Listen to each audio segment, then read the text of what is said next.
Thanks for having me come and speak about our draft biodiversity action plan. You guys are the guinea pigs. So we haven't, you're the first ones that we're presenting this to. So I'm really curious to hear what you guys have to say. And your initial thoughts on it. This has been a long time coming, so it's also why I'm excited to kind of present some of it today. So I was just going to kind of walk through a bit of it, and then happy to answer questions at the end of the meeting. So, how's this go? Sorry, guys. So I was trying, okay, I'll just go to slide. Okay. So for those of you who don't know, I'm with the Hamilton Naturalist Club, and if you're not familiar with the club, we've been working to protect nature since 1919. And so for a long time, we've been working to protect and restore biodiversity. We've done that through protecting nature sanctuaries, which is a lot of my work in the club. So we have 10 nature sanctuaries totaling over 500 acres.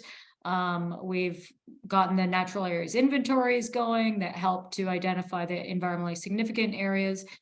We get kids out in nature, so that's what I was partly doing today. And then we've been working to bring nature back to the city. So you may have seen some of these signs to enhance pollinator habitats and create a network of pollinator habitats across the city. So that's a lot of or some, I guess, of what we do. Pretty small, 2 staff, everybody else is volunteers. And so the Biodiversity Action Plan, this has been a collaboratively led effort, which is maybe why it's taken a bit of time. So it's with a number of conservation groups, and the municipality are the ones who have drafted the plan. And I really want to highlight, this is a draft plan, waiting for input from lots of folks. And then we've had some funding support from the city, as well as from ArcelorMittal Dofasco have supported it. And these are the partners who have been around the table consistently for a few years. So the club is the lead, the Coots to Escarpment Eco Park System Secretariat, Hamilton Conservation Authority, Environment Hamilton, and Bay Area Restoration Council. And just to make sure that we're all on the same page about what biodiversity is and what we're talking about. So it's kind of like all life on Earth. And how all life on Earth interacts, basically. So we're talking about all varieties of biodiversity, so species, genetic, and ecosystem. And why we're talking about this. So we're familiar with the climate crisis. We're in a biodiversity crisis as well. So the two are kind of married, and we're losing a lot of species rapidly. So with the plan, we're hoping to help to protect and restore, protect what's left and try to restore some areas to protect biodiversity. So that's kind of a snapshot, and I am happy to answer any questions at the end. But just to give us a bit of context, so the reason that we want to spend a lot of effort here is because we have a lot to protect, and really great opportunities to restore, enhance biodiversity, unfragment fragmentations, things like that. We have a really solid network to work from. We're familiar with Lake Ontario and Coots and the escarpment, and all of these things provide all the different habitats that then provide the habitats for all the different species, making it a pretty special area with pretty high biodiversity. So that's why we've been working so hard to try to do more to protect what we have left. A bit of background. Some of you know this has been a long time coming. So a few of us met in May 2018 to start talking about why we need a BAP and what BAP might look like and that kind of thing. So it did start with conservation groups with a couple of staff from the city. Then we spent a couple of years kind of just showing why a BAP is needed and why, you know, it needs to be collaboratively led in order for it to be useful and for people to follow it, to get more acceptance from a variety of partners to join in on the BAP. Then in 2020, council did direct staff to look at the feasibility of having a BAP. And then finally in April 2021, that's when council said, yes, let's move forward with drafting a BAP.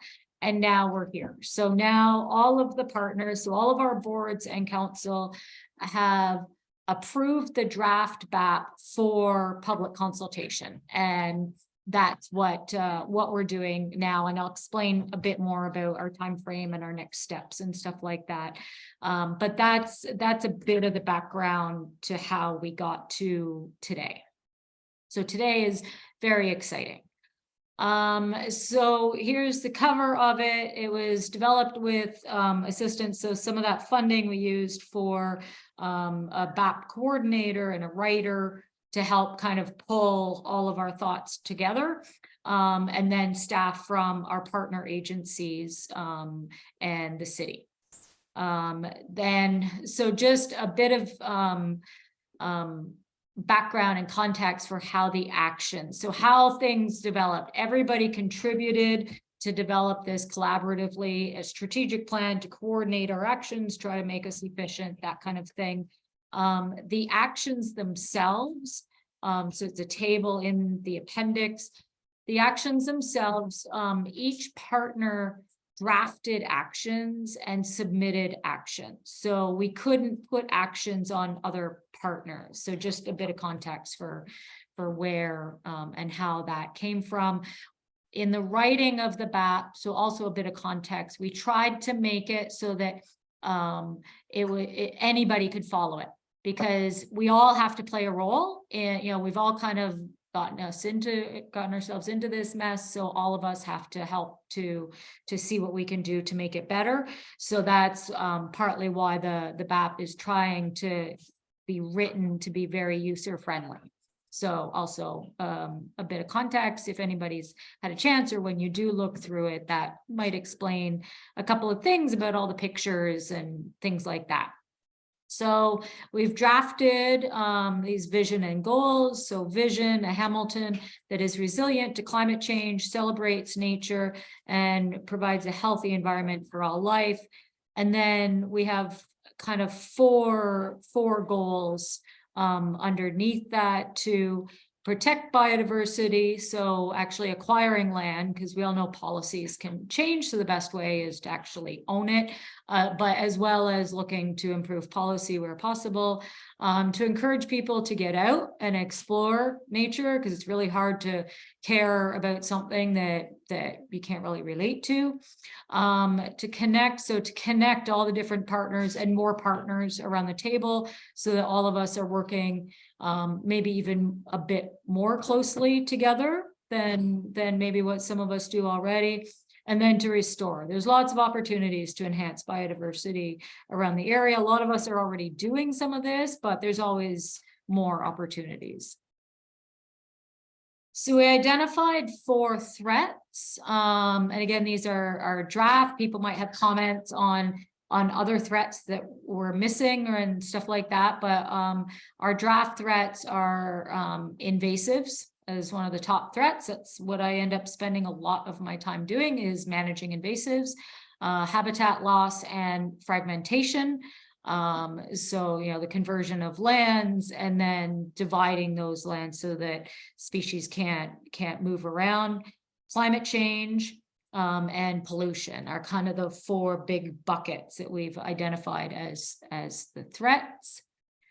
And then we have 7 key priorities, and then you'll see guiding actions listed here. So these are kind of like the big ideas. Then in the appendix, that's where more specific actions are.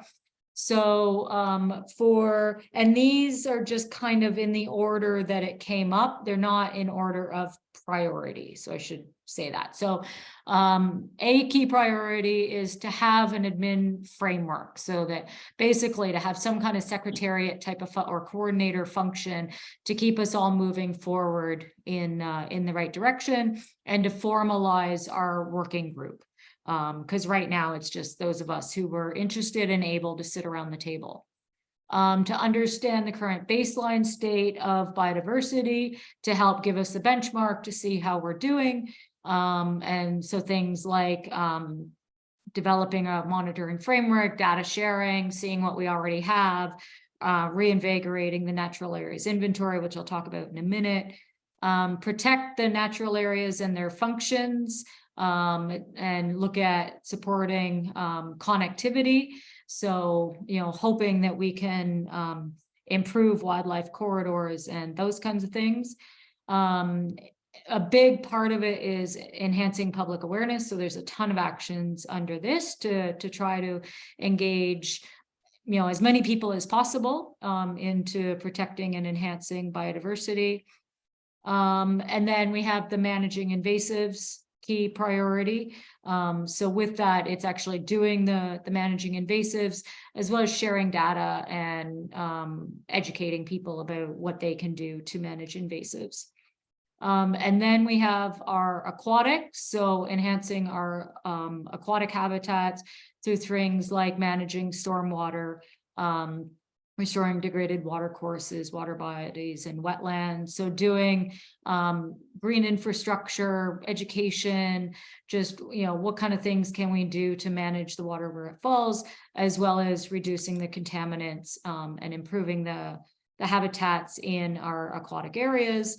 And then kind of the final, but not in order of priority, key priority is to make sure that we have a biodiversity lens applied to everything that happens in the city. So this is a bit more where the policy comes from. So guidelines for private development, managing our open spaces, and then plant salvages, because I think it'd be nice if we could just have a standard that if a development is happening and there's interest in rescuing some plants, that there just be an easy process to make that happen where there is interest. And then we have the action table that right now is in the appendix. So we have the key priorities that provide the foundation, and then we have the actions kind of lumped under the key priorities. For this BAP, we're looking at up to 5 years. So we're looking at a 5-year document because it is meant to be an action plan.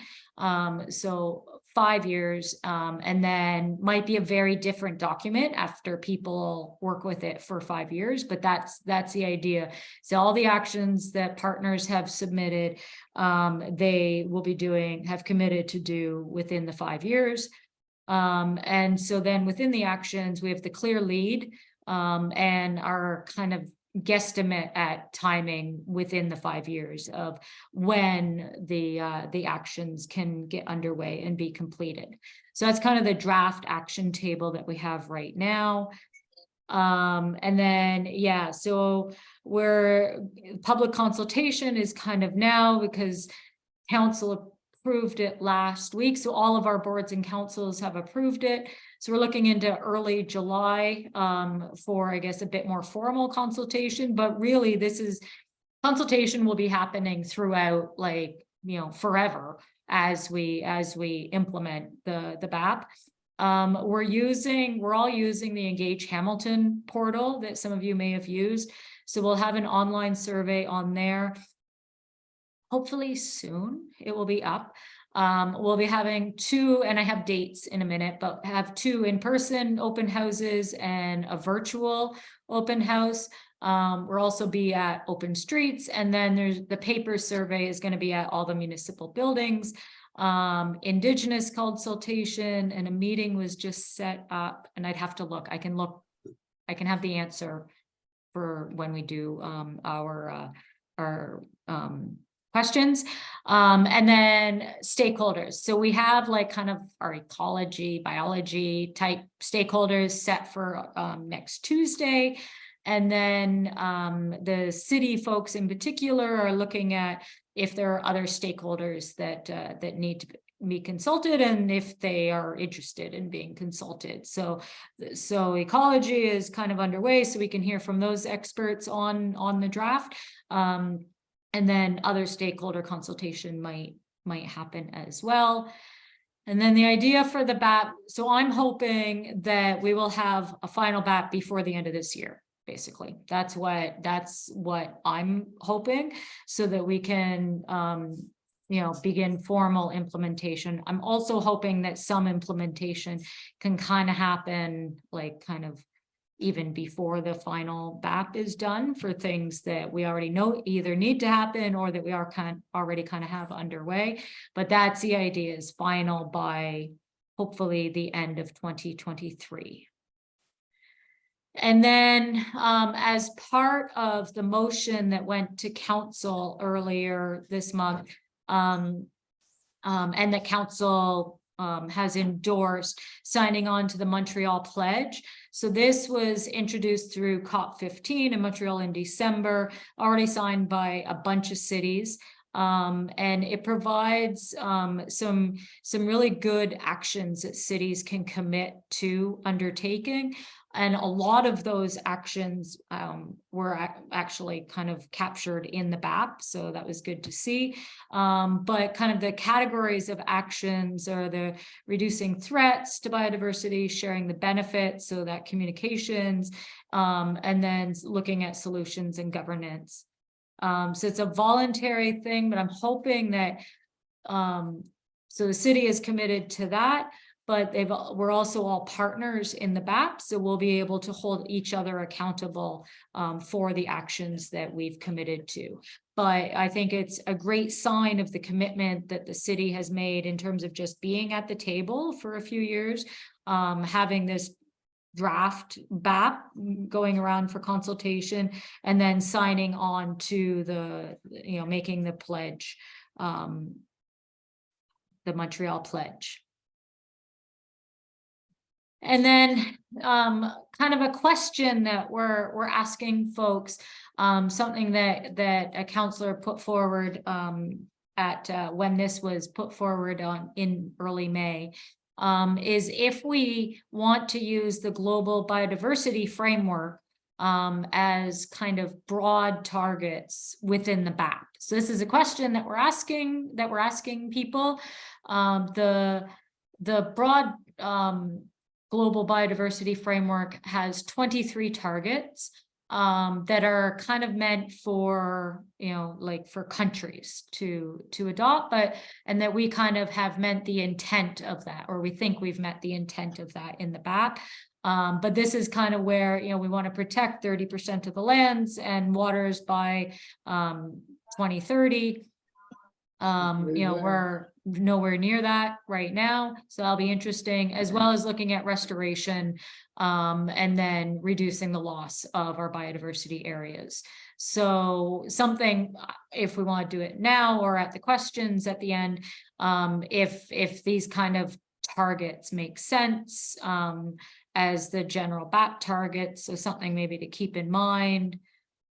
And then our next step. So here's the list of our upcoming, more formal, I guess, consultation opportunities. This will all be listed on the Engage Hamilton platform, hopefully very soon, like hopefully by Monday at the latest. It should all be listed with all of the details. But everything's in the evening, and a couple of in person, and then can come by if you're at Open Streets and hang out.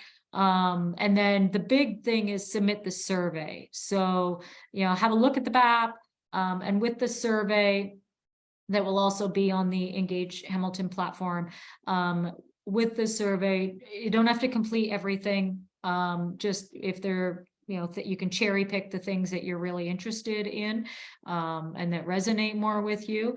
But yeah, we're kind of hoping to hear like parts of the BAP that resonate from you. What do you want to share you know, things that are good, bad, missing, that kind of thing is the gist of the survey.